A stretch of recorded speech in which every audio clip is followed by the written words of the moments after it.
My sister sighed, rolling her eyes. Grandma spent it all. I already gave the FBI her logs. Numbers do not lie, but the people who manipulate them absolutely do. I have spent the last decade of my life as a forensic accountant in Manhattan, untangling the webs of deceit woven by embezzlers, corporate fraudsters, and corrupt executives. I track missing millions through offshore accounts and phantom corporations. I am trained to remain entirely objective, treating every financial discrepancy as a puzzle to be solved without a shred of emotion.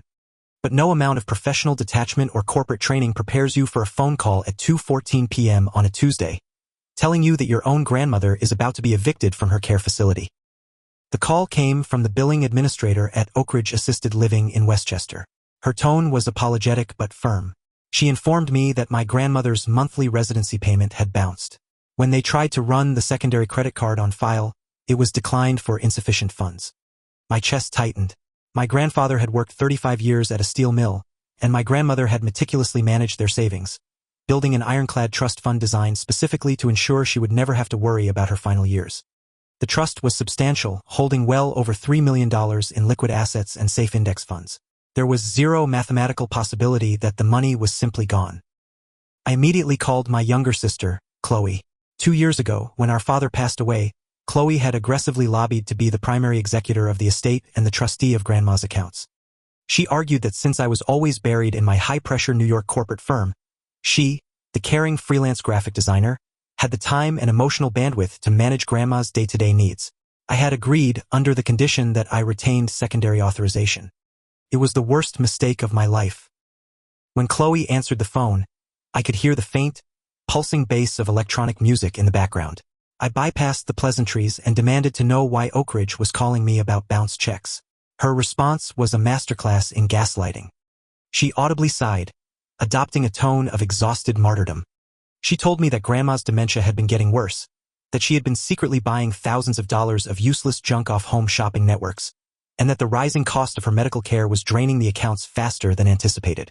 She told me I was out of touch, that I didn't understand the realities of elder care, and that I should just write a check to cover the month while she rebalanced the portfolio.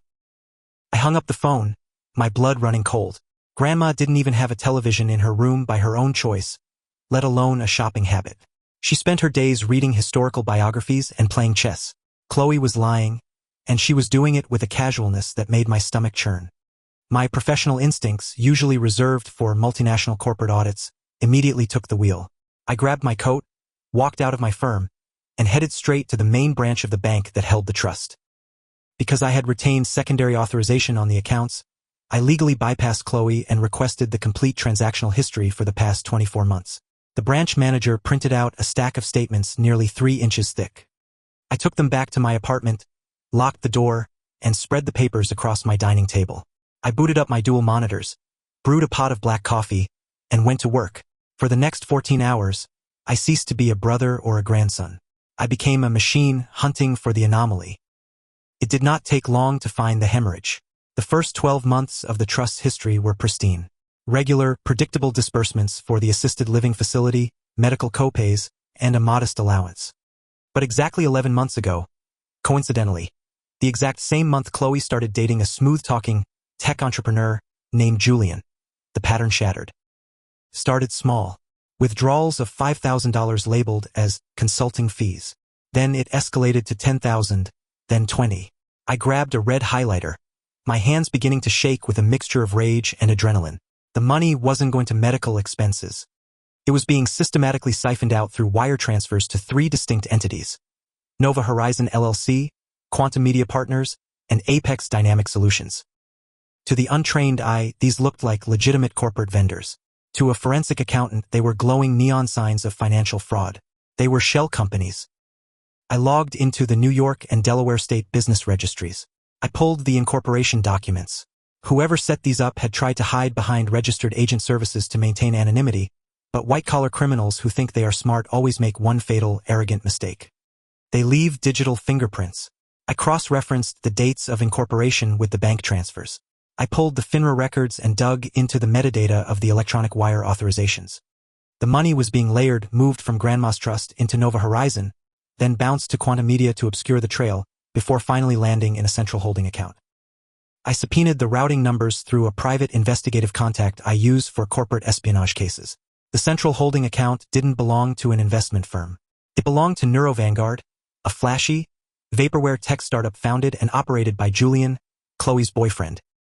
The pieces slammed into place with sickening clarity. Julian wasn't a tech genius. He was a parasite. He had convinced my sister to liquidate our grandmother's life savings to fund his non-existent artificial intelligence company.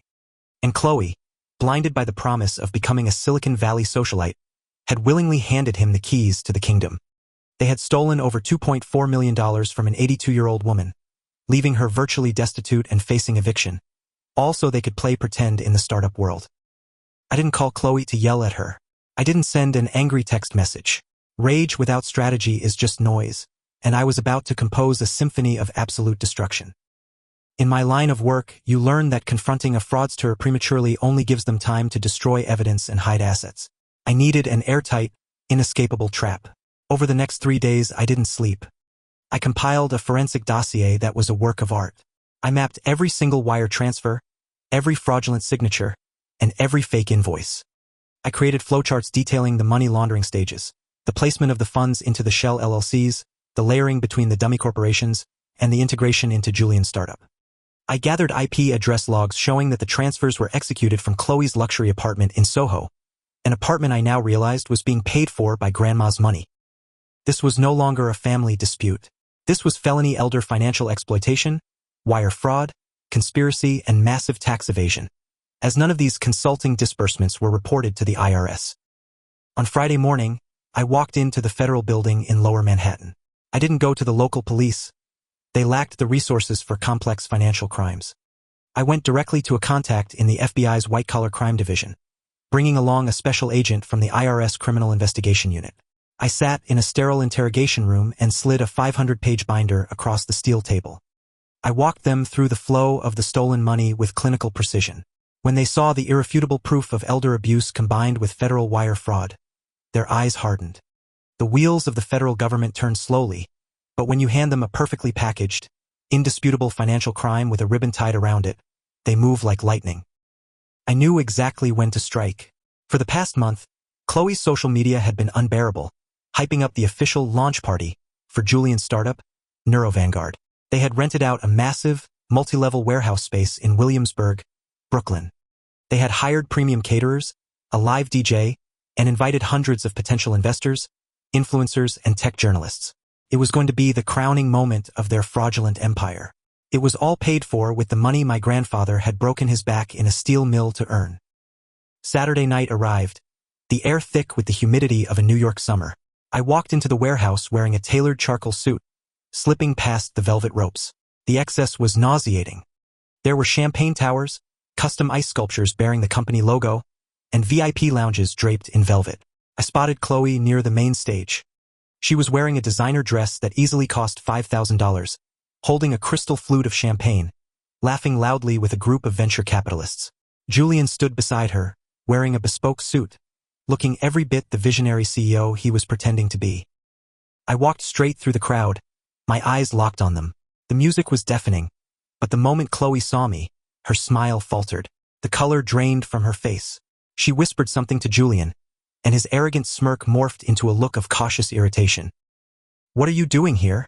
Qley hissed as I approached, pulling me slightly away from her guests. "I told you I'd handle the nursing home on Monday. You're going to ruin Julian's big night." "I'm not here for the champagne, Qley," I said, my voice dangerously calm, barely audible over the thumping bass. "I'm here to watch the return on investment." Julian stepped up, puffing out his chest, trying to physically intimidate me. "Listen, buddy, this is a private, invite-only event. If you're going to cause a scene about some family drama, I'm going to have security throw you out." "You don't have security, Julian," I replied, looking dead into his eyes. "You have my grandmother's money, $2.4 million of it, routed through Nova Horizon and Quantum Media. You forgot to cover your digital tracks on the Delaware filings. You used the same registered agent for the shells as you did for this pathetic excuse for a company." Julian froze. His breathing stopped. The arrogant tech bro facade instantly evaporated, replaced by the sheer, unadulterated terror of a cornered thief. Qley grabbed my arm, her nails digging into my jacket. Are you insane? She panicked, her voice trembling. Keep your voice down.